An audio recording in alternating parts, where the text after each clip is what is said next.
Bismillahirrahmanirrahim. Assalamualaikum warahmatullahi wabarakatuh. Teman-teman, video ini adalah video review toko yang ke-29. Jadi saya sudah 29 minggu saya nge-review toko atau review bisnis dari kebanyakan sih dari sisi front end ya. Front end itu yang bisa dilihat customer atau setidaknya data yang publik orang-orang bisa lihat. Dan macam-macam. Kemarin-kemarin kadang saya review toy ke bisnis-bisnis besar kayak Abnormal, kayak Mixe, terus ke Shopee dan sebagainya. Jadi ini sebenarnya studi kasus sih. Jadi ini segmen studi kasus di YouTube saya. Mungkin banget nggak relate sama bisnisnya teman-teman. Tapi buat saya pribadi sih ini sambil menyelam minum air karena saya studi kasus, saya bikinin videonya. Dan sudah beberapa minggu saya nggak nge-review toko yang teman-teman isi di Google Form. Tapi kalau teman-teman mau isi di Google Form, cek aja di ganirozaki.com. Di situ daftar untuk bedah toko. Tapi saya nggak janji bisa bisa kapan nge-reviewnya. Dan ini insya Allah setiap Senin jam 19.30 ya teman-teman, insya Allah. Dan kali ini saya mau nge-review yang sudah isi Google Form. Nama tokonya adalah Kado Muslim. Jadi dia jualan Quran custom, hampers sama kado yang muslim-musliman lah kayak kayak kue, lalu kayak Quran sih. Kenapa saya milih kado muslim ini? Karena saya juga lagi melirik untuk jualan Al-Quran. Oke, ini tokonya nih. Saya akan baca pertanyaan dari beliau dulu ya. Jadi ini tokonya Kado Muslim di Shopee. Ulasannya baru 790, bergabung udah 2 tahun lebih. Ini sedikit sih. 2 tahun lebih sedikit. Lalu saya lihat IG-nya juga kurang up to date. Lalu kita lihat TikTok-nya ya. TikTok-nya update nggak? Oh, ini landing page-nya. Landing page-nya oke. Wah, ini kayaknya main Facebook Ads ya, main Facebook. Ini gaya-gaya Facebook Ads banget. Gaya-gaya Facebook Ads banget. TikToknya saya belum cari sih. Ini tokonya, Kado Muslim. Nah, beliau ngisi Google Formnya seperti ini. Assalamualaikum Pak Gani. Mohon masukan untuk toko kami yang sudah berjalan sekitar 2 tahunan ini. Satu, toko sudah lama namun penjualan belum maksimal.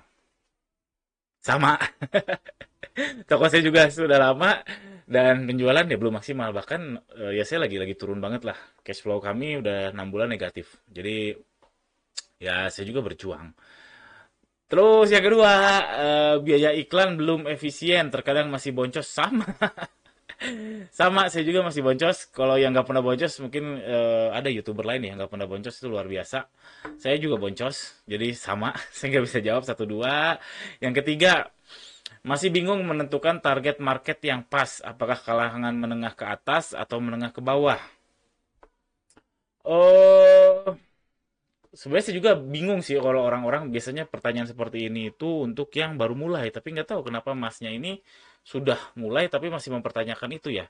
Artinya gini, kalau bisnisnya sudah running sebenarnya nggak peduli amat mau targetnya market menengah ke atas, menengah ke bawah. Masalahnya kan strategi pricing ya. Strategi pricing ya boleh banget misalkan saya jualan utamanya memang yang harga murah, tapi saya juga pasang harga mahal. Atau kebalikannya, brand-brand premium juga pasang harga murah. Jadi menurut saya ini bukan soal sih, jadi nggak usah pusing mau menengah ke atas, menengah ke bawah, yang penting strategi pricingnya. Siapkan produk-produk premium yang untuk harga agak mahal, produk-produk kacang goreng, harga-harga murah yang untuk harian, yang mungkin marginnya lebih tipis. Itu strategi pricing. Googling aja soal pricing strategi banyak banget. Jadi bukan soal menengah ke atas atau menengah ke bawahnya, tapi masalah pricing strategi. Atau mungkin kebingungannya soal brandingnya ya. Brandingnya apakah mau dipremiumkan atau enggak? Jangan salah. Yang jual harga-harga murah pun brandingnya sekarang premium-premium. Keren-keren pakai artis yang luar biasa. Influencer yang, wah ciamik lah pokoknya. Tapi harganya murah. Jadi masalah segmen pasar ini menurut saya lagu lama. Ini biasanya dipusingin oleh orang yang belum mulai. Saran saya buat masnya, nggak usah musingin ini. Itu komentar saya untuk pertanyaan nomor 3. Nomor 4, masih bingung masuk kategori produk aksesoris atau alat sholat atau lain, bingung kategorinya. Ah, ini nggak usah bingung, follow the money. Lakunya di mana ya follow the money. 5, mohon masukkan deskripsi produk dan foto agar terlihat lebih rapi. Aduh, deskripsi produk ini lagu lama lah.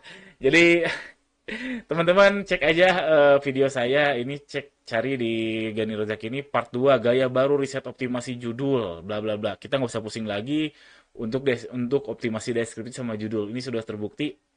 Jadi caranya gampang banget pokoknya. Gampang banget serius. Udah nggak zaman lagi deskripsi judul. Ini saya sudah buktikan Sejauh ini yang berhasil itu untuk produk-produk baru. Produk-produk lama yang saya ubah judulnya untuk memakai metode ini nggak ada peningkatan sih. Mungkin karena sudah tak termaafkan dalam tanda kutip. Tapi untuk produk-produk baru diupload dengan metode ini, oh luar biasa, luar biasa. Langsung naik gitu, langsung naik. Bahkan dari hari pertama closing. Jarang-jarang terjadi di Shopee karena search closing di hari pertama. Buat saya ya. Lanjut. Lalu karena produk kami kebanyakan custom, masih banyak pembeli yang tidak menyertakan notes nama padahal sudah ada itu wajar lah, wajar karena banyak ya bukan bukan teman bukan Anda aja ya, di saya juga kadang eh apa? Ya ini wajar lah, ini hal teknis wajar. Terima kasih Pak Gani, jazakallahu jazakallahu khair. Oke, itu komentarnya dari pertanyaannya mungkin tak menjawab, tapi ya setidaknya saya sudah menjawab, sudah berusaha menjawab. Lalu selanjutnya yang mau saya bahas adalah jika saya jualan Al-Quran custom, sebenarnya udah mulai. Saya lagi melirik untuk jualan Al-Quran. Alasan utamanya sebenarnya ini. Alhamdulillah dari tahun ke tahun kami Lebaran ya. Kita kan menghadapi Lebaran, menghadapi puasa 1,5 bulan lagi. Alhamdulillah toko saya dari tahun ke tahun selalu sold out. Meskipun sekarang penjualan kami lagi turun-turunnya, tapi saya masih optimis bakalan sold out. Nah, saya berpikir, gimana ya biar nggak sold out? Oke, nggak apa-apa lah produk kami sold out, tapi kami masih bisa jualan. Itu saya berpikir jualan Quran, karena kalau Quran itu stoknya seakan-akan unlimited.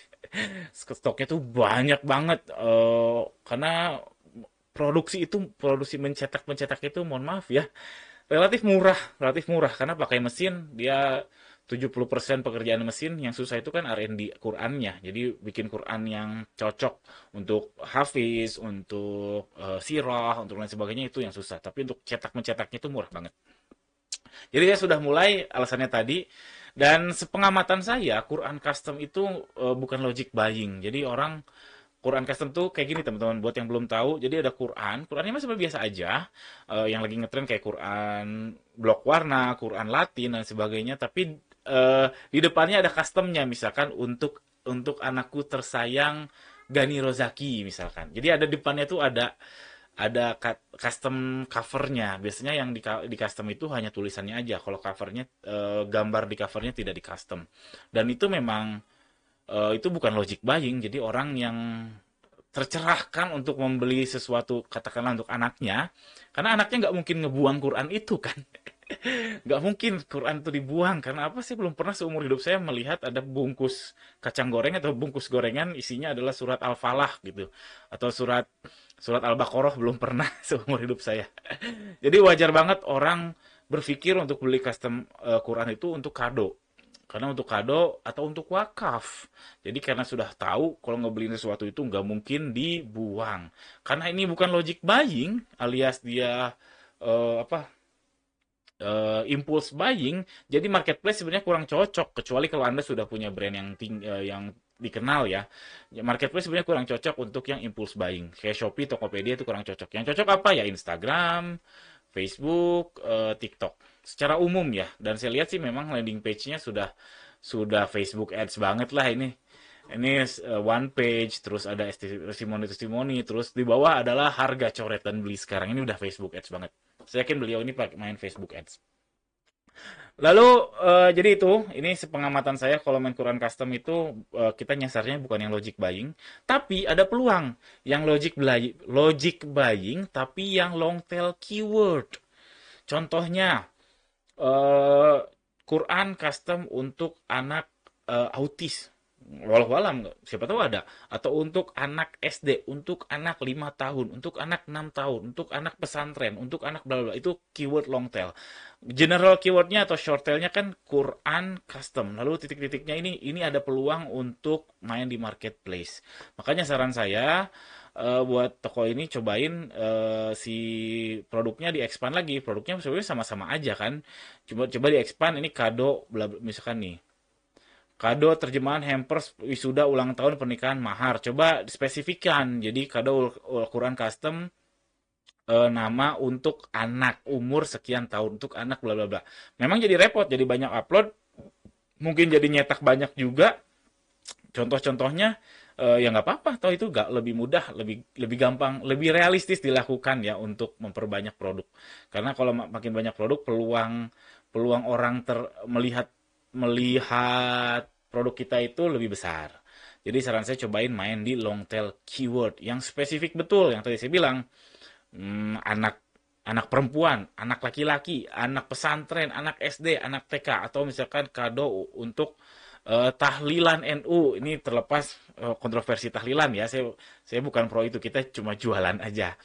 Eh apa? Tadi Quran custom tahlilan NU, tahlilan 40 hari. Jadi keywordnya keyword long tail betul. Itu patut dicoba, sangat-sangat patut dicoba. Dan cobain cari judulnya yang tadi saya bilang. Pakai pakai metode yang ini. Coba cari aja video gaya baru bla bla bla. Nanti linknya saya tulis di deskripsi deh.